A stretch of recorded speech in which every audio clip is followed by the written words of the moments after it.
নমস্কার বন্ধুরা, তোমরা যদি চীনা হাঁসের খামার করতে চাও তাহলে অবশ্যই ভিডিওটা দেখো।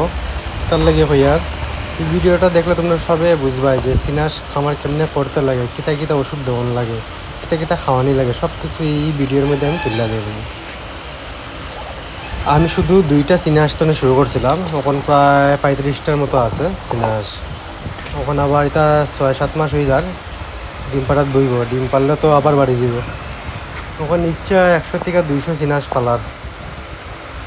তো চীনা হাঁস পালতে গেলে সবে প্রথমে তোমরা যেটা করতে লাগবো, তোমরা মনে করো 5 দিনের টিকা বা 6 দিনের পরের বাচ্চা আনবা, একটু বড় হয়ে যেত, যেটা আইনার সাথে তোমরা বোর্ডিং করানো লাগে না। আনার পরে একটা অ্যান্টিবায়োটিক দিবা, এটা যে কোনো ফার্মেসিতে দিয়া হয়ে লইব, বাচ্চারা লাগে অ্যান্টিবায়োটিক লাগে, তো তারা দিয়া দিব। বাচ্চার বয়স যখন 25 থেকে 30 দিন হইব, তখন তোমরা আশেপাশে যে কোনো ভেটেনারি যাইবা, গিয়া কইবা যে একটা ডাক্তারের ভ্যাকসিন দেয়। ডাক্তারের ভ্যাকসিনটা এনে তোমরা ডাক্তারের জিগাইবা যে কীরকম দেবন, সব কইয়া দিব, ডাক্তারে বুঝাই দিব, আমার তো বালা বুঝাই দিব ওই সময় দেখবাই। এটা দিলে পরে মনে করলে নিশ্চিন্ত হয়ে গেল আর কি। এরপরে 45 দিন পরে দিয়ে আবার একটা বুস্টার ডোজ দেওয়া লাগবে, এটাও দিয়ে দিও। দিলে মনে করলা যদিও কোনো সময় ডাকলেও ওই তো না ওইলেও তোমার খামারটা পুরো ধ্বংস হইতো না। 1-2টা হাঁস যেতে পারে, কিন্তু পুরো খামার ধ্বংস হইতো না। আর মেন কথা হচ্ছে খাওয়ান। চীনা হাঁসের খাওয়ান খুব কম লাগে অন্য হাঁসের তুলনায়, বুঝছেনি। তো চীনা হাঁস আমি যেটা খাওয়াই, বেশি করে কচু আনিলাই, একদিন না জাল দিয়ে 2 দিন খাওয়াই। আর তোমরা বাড়ির দ্বারা দেখবা কচু মাগনা পাও, কচু ইন্না ঠিকছে খাওয়াইবা জাল দিয়া, 1 টাকাও লাগতো না। সাথে পারলে কিছু কুড়া দিও, আর বাতুর থাকলে তোরা মিলাই দিয়া দিও, আরামসে নিশ্চিন্তায় খাইব। এটা শৈল বলা থাকবো, কেতার লাগি কচুর মধ্যে ভিটামিন থাকে, আয়রন থাকে, আর কিতা লাগে, এক্সট্রা কোনো ভিটামিনেরও দরকার নাই।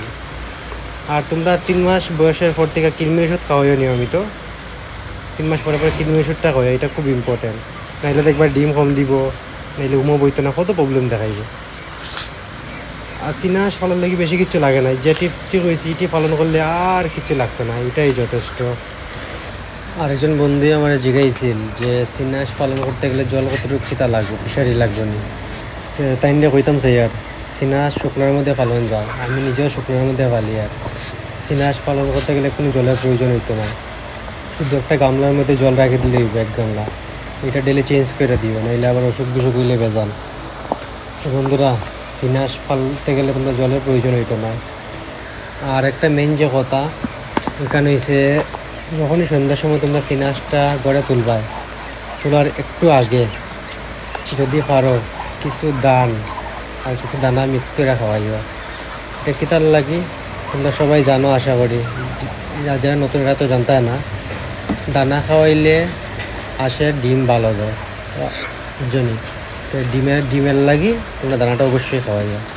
বন্ধুরা, আজকে আর বেশি কিছু কইয়ার না, আজকের লাগে অত খানো।